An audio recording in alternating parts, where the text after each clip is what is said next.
Funding for Love to Paint with Mimi was provided by Agnes Gund, Utrecht Art Supplies, celebrating 60 years, and by Kelly and Robert Day. Additional funding was provided by the following.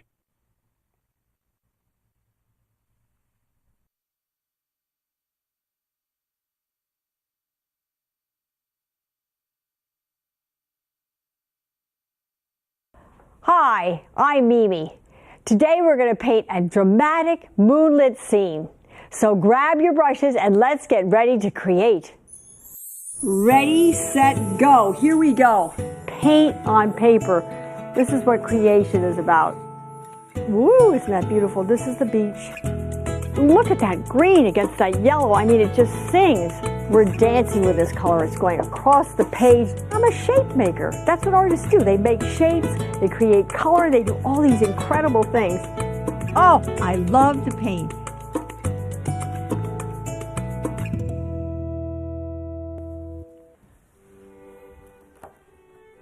Today, we're going to talk about value.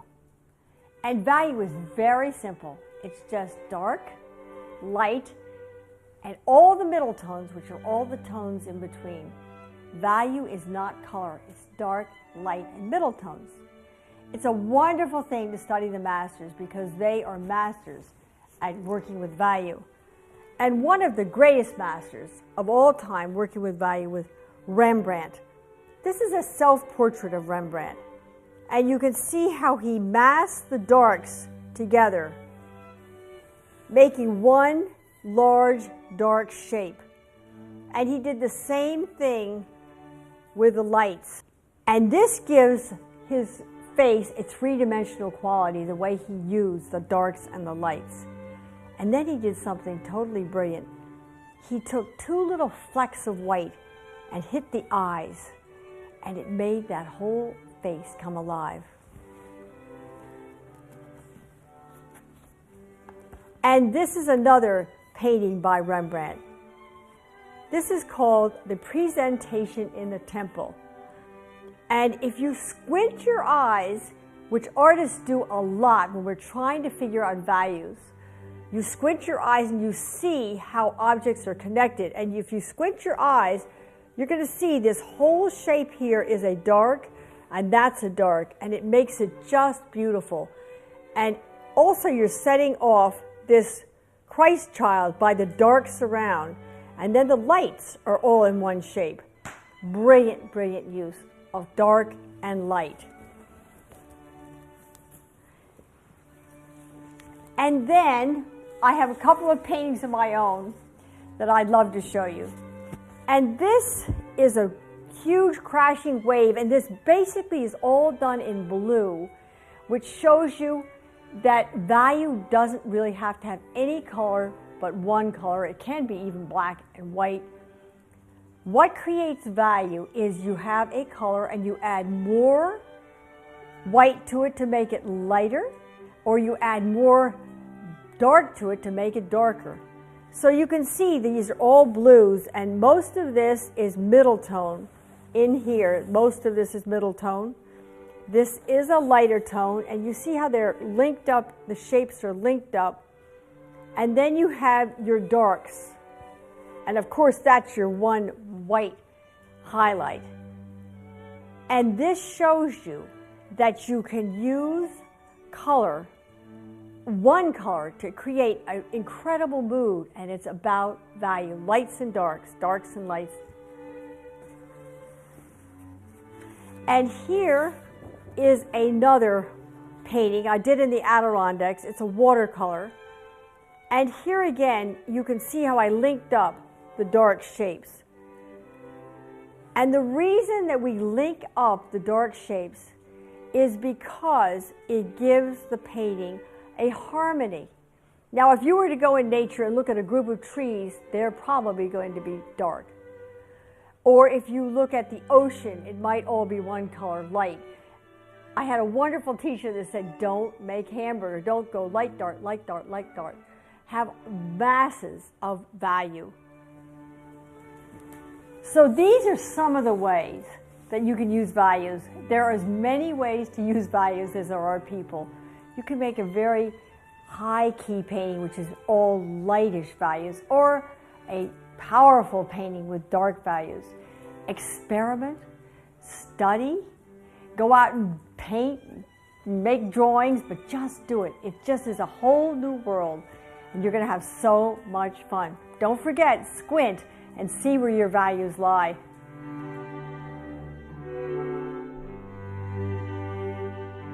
Analyzing other artists' work is a great way to learn. And I saw some Italian painters who painted moon paintings, and I was very struck by them. And then one night, I looked out the window and saw the moon and thought, I'm going to paint a picture like that. So let's get started. And today, I will show you what I'm using.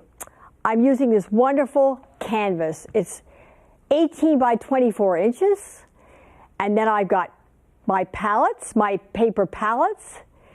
And today we're going to be painting in acrylic paint. And we're going to be using burnt umber, phthalo blue, cerulean blue, alizarin crimson, and yellow ochre, and of course white. And the white is more of a liquidy white because I want the liquid, you'll see why, to give me more fluidity. And the brushes we're using today are a number 6, and this is a really wonderful little brush. It's a sable brush. And then I'm going to be using this bristle brush, which is a natural bristles, a number 12, and my wonderful 2-inch varnish brush. And then I have a little straight edge here, a little T-square, which is going to be used to make the horizon line. So let's get started. And we're going to be working in value today. Now, value is light, dark, and middle tones. Now, the darkest dark, of course, is black, and the lightest light is white. And everything else in the middle is a middle tone. So most of what we see is middle tone. And as a painter, it's very important you learn to do something called squint. And what that means is when you look at a landscape or a face or anything you want to paint, flowers, trees, anything, you squint your eyes and you get areas of color. You don't get light and dark, light and dark, light and dark. You get big areas of color, and that's what you want to paint, is big areas of color. So today, we are going to start with this moon painting, and I'm going to be using something called gradation. And gradation means going from light to dark or from dark to light. And since it's a moon painting, and the moon is going to be right here, I am going to start painting the light. Now, here we're going to have this incredible, look at that Prussian blue is the most beautiful color. It's almost a little too bright, so I'm going to add a little of the yellow ochre, and then we're going to have the white. Now that is pretty, pretty blue. Prussian blue is a strong, strong, strong color. And we're putting the cerulean in there, and now we're going to put a touch of the alizarin. And we're using the primary colors here. As you know, the primaries are red, blue, and yellow. So we're going to start here. And if you know, a moonlight lit night can be very, very, very light. And I've got this wonderful brush, and this is water that I'm mixing it with. And I think this could even be a little bit lighter here. And we're just, oh, this paint is so beautiful. Look how it's going on. It practically is like, it's like whipped cream. That's what it feels like to me. Now, as we start to go into gradation, remember I said gradation is going from light to dark. And we're going to go out, and we're going to get darker. But I think, first of all, we're going to get a little lighter in here. Oh, this is such beautiful, beautiful paint. This is one of the joys of painting. And you know how when you see the moon, it just spreads out. The light is so incredible. And we're going to mix a little more dark in here. Let's go back into the Prussian We're going to hit a little of the alizarin, a little bit of the cerulean, and there we have it a little darker. That's what we want it, a little darker. So we just keep working around in a circle. And it takes a lot of paint to get this whole feeling. But we're going to have it. And then we remember, I'm thinking also ahead, because I know we're going to have the trees at the bottom and this little kind of a hill thing. And that's going to be the darkest dark. And so we want to have it, the sky can't be dark as that. So I'm thinking about that too. And you know, you just play when you paint. It's really, you have the fun of just being free, especially in a painting like this, where at this point, I have no real agenda except to get this paper down. So we're going to go around here I want it to be pretty dark over here. So I'm going to make it really dark, but I'm going to think about having it lighter as we get down to the bottom of the painting. Now, if you're just starting painting, the most important thing you can do is to paint. It doesn't matter how you do it, but just get some paint. Actually, I was thinking, even if you don't have any paint in your house, if you have a newspaper and you have boiled beets, you can use the beet juice as the paint, and you can paint on the newspaper. You could actually even use a little stick, or you could use a little piece of cloth, and you could make a painting that way. But whatever it is, it's fun to use color. And you know, when people drew on caves, of course, they had to use what they had, which was berries or blood from animals or something like that. But they somehow had to express themselves. So they would find some way to put some image down, or they, of course, use charcoal. You know, that was the easiest thing. They'd go to the fire and grab the charcoal, and they'd paint that way. Now we're coming down. I've got to come all the way down here. And we've got acrylic dries pretty fast. And so you want to work fairly fast when you're getting something in like this. And that looks a little too bright, so I'm going to add a little more of the alizarin. And here we go. And that's getting a little too dark because I remember that we're going to have the little hill down there. And then I'll tell you what I'm going to do down here. I want to have this a little bit smoother, so I'm going to go back in the middle, and I'm going to have it, you know how the light rays go out like that? And you see how it's getting a little dark, and then we go back in like this. Oh, I am absolutely, totally in love with paint. Now we're just going to keep going here. But I want it a little bit darker up here. And we're going to smooth it out a bit here. As I said, it's just like whipped cream. And we're dealing with value, light and dark, light and dark. And I'm just looking here, and I think what I'm going to do is I'm going to take the paint off of my brush, and I'm going to go back in with a little white here in the middle, and I'm going to make this, we know we're going to have the moon right in there. So we're going to start going like this. And you know moonlight is so bright. Okie doke. And I can see there's one little place here. Do you see where the canvas is showing through there? So this is what it feels like to me. Now, let's take a look at this. I'm going to step back just for a second, look at it. Oh, it's beautiful. It almost has that Van Gogh feeling about the energy of the moon going out of the stars and all this incredible light.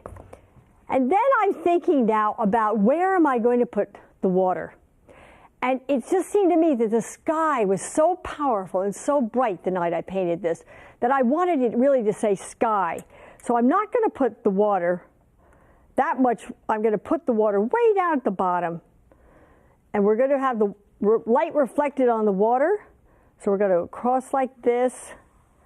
And I use my straight edge because sometimes I would make the line go down one way or another, or it wouldn't be quite straight. And this is kind of a lazy way to do it, but I'll tell you, I like doing it like this because then I know that I have an accurate line. There we have it. There's the light, and look how amazing the paint is. It's so extraordinary because it takes its own energy. Now we're going to take it down here a little bit here like this. And we're going to make it a little bit lighter here. And then what we're going to do is, there might be a couple of little waves there, who knows. Then we're going to go in and make our darkest dark.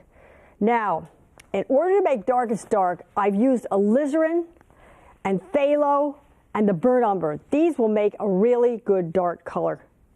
I'm going to move these over here a bit. And here we go. We're mixing all these colors in. And we're going to start making this. Now you see there's even, in that brush, I didn't get all the light out of it. And I really want this dark, so I'm going to take the tissue and take all the light out of the brush, and hopefully now we'll have a clean brush. Okay, are you ready? Ready, set, go. Here we go. And we're going to have this. But you know what's happening here? This is not dry under here, and that's why we're seeing this hard to get this as dark as I wanted. But that means we just put this on a little bit thicker. And it's a wonderful little hill, and it's going up. And there are more ways to skin a cat. And one thing we could always do is to just take this out and wipe that right out. And that's going to take some of that paint right out of there. And now we go down here. These are all little trees like this. And it's fun to have different colors in here. See the little trees? And I don't know what's going to happen. I don't know exactly how that's going to work. I don't know where the brown's going to go, where the red's going to go, where the blue's going to go. But I know that I'm working for a shape. And that shape is happening. And we're going to have some little trees here. Oh, it's so much fun to paint. I don't know if any of you have actually got your brushes in front of you. I'm sure you do. But just go for it. And you know, that's getting too close to the middle. So what we're going to do is we're going to go over here and we're going to just take, oh, this is so beautiful, this paint. Okay, so we have that going along like that. And I think that looks pretty good. Now, what we want to do next is, we might make this a little bit higher. Of course, I have so much fun painting, I don't want to go on to the next thing. And one of the keys is to stop when you're ahead, as we know. Stop when you're ahead. Often it's a very good principle for life too. When it works, don't fix it. And I'm trying to fix it right now. Now, we're going to go on and we're going to do the moon. And one time, I think it was Leonardo da Vinci or Michelangelo, there was a commission. And the Pope was going to decide who was going to get the commission. And I think it was Leonardo. And all these people presented these incredible works of art to show that they were really competent artists. And I think it was Leonardo. He just drew the perfect circle, and that was his application. And of course, they gave him the job. Now we're going to make a moon here. And I want the moon to be pretty white, so I'm going to get it right here. And we're going to make the moon right here. Now the trick is, of course, to make the thing round, to make the moon round. And it just takes a little focus, and if it isn't perfectly round, it's okay, because you know that when the moon is rising, or when it's before it's full, it's not quite perfectly round. Or when it's waning or waxing, but I kind of wanted to be a full moon night. And we know that the moon is not full for 1 second. It seems to be full for about 4 or 5 days, actually. And then suddenly it starts to get smaller. Now, I think I need a little more white paint in there, but now, there's the moon. Now, I want a little boat under here just for interest's sake. So we're going to put a little boat here. Now this is where you have to put the line in, bingo, and leave it. So you don't want to, with this boat, go over and over it again, especially everything I'm working with is kind of wet. So I want to make it, and I'm deciding, where am I going to put the boat? Well, I think, no, I don't want it directly under the moon, and I don't want it directly in the middle, so I think I'll put it right here. So I'm going to go boat. Now that's a little thicker than I wanted, to be honest. As a matter of fact, it's a lot thicker than I wanted, but we'll just do that. And that looks all right. It's rather large. So I've got a situation here. The boat is really too large, unless it's one of those huge 12-meter boats. So, but you know what I'm going to do for the moment? I'm going to leave it. And then we're going to have a little tiny reflection there. There. Now, we're going to put these incredible clouds in. And what's so amazing is when the moon hits the clouds, you get this incredible kind of white. And so the light will be hitting the clouds like this, and then like this, and of course, up above it will be away from the light source. So we are going to get a little gray here. We haven't used much gray, and we're going to put it, that needs a little more brown.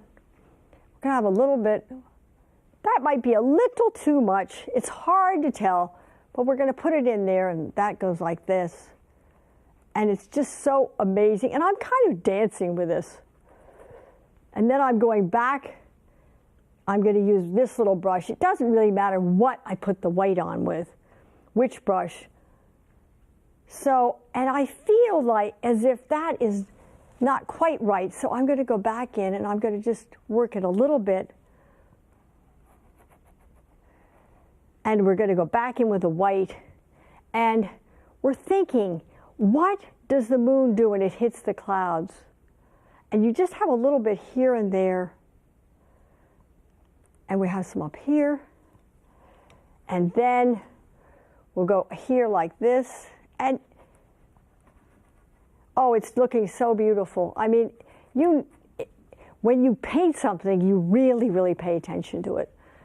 And so that's one of the wonderful things. And now I heard that Van Gogh, when he painted at night, had a big hat, and he put candles all over it. He was so in love with painting that he had to paint all the time. He painted at night. Well, I just kept this in my mind, actually, and I looked at it for many, many moons, and then I decided that I wanted to paint it. So now we're going to have a little more white out here. And you know, along here we might have just a touch. And just where the moon is touching it. Now I want to take a look at what's happening here.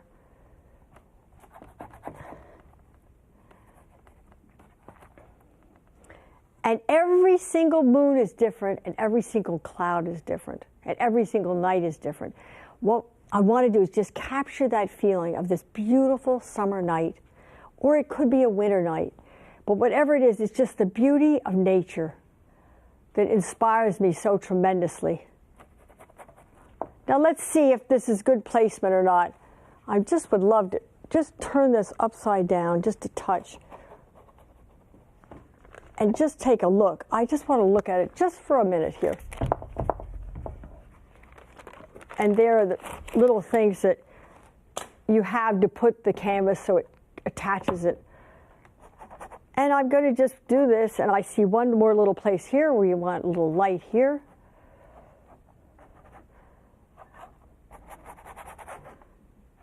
And God, we're moving, and I can see that it's beautiful, and I can see also that it really did look like the night that I saw it.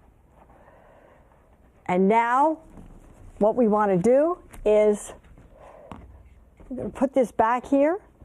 We have our painting, the happy moon, the happy boat, the incredibly peaceful night. And now I'm going to sign the painting. So I go back to my wonderful little brush. This is a little sable. They're fabulous brushes. If you have to buy one round little brush, buy a sable. There are a lot of wonderful synthetic brushes too. Now I have to decide where am I going to sign this? And I suppose I'll sign it in white because this would probably be a good spot to sign it. And that's, here we go. M, I, M, I. Thank you so much for joining me for this moon painting. Please go paint or dance or sing or do something creative because that little child inside you really wants to create. And I have so much fun and I know you'll have fun doing it too. Thanks. Join me again next time.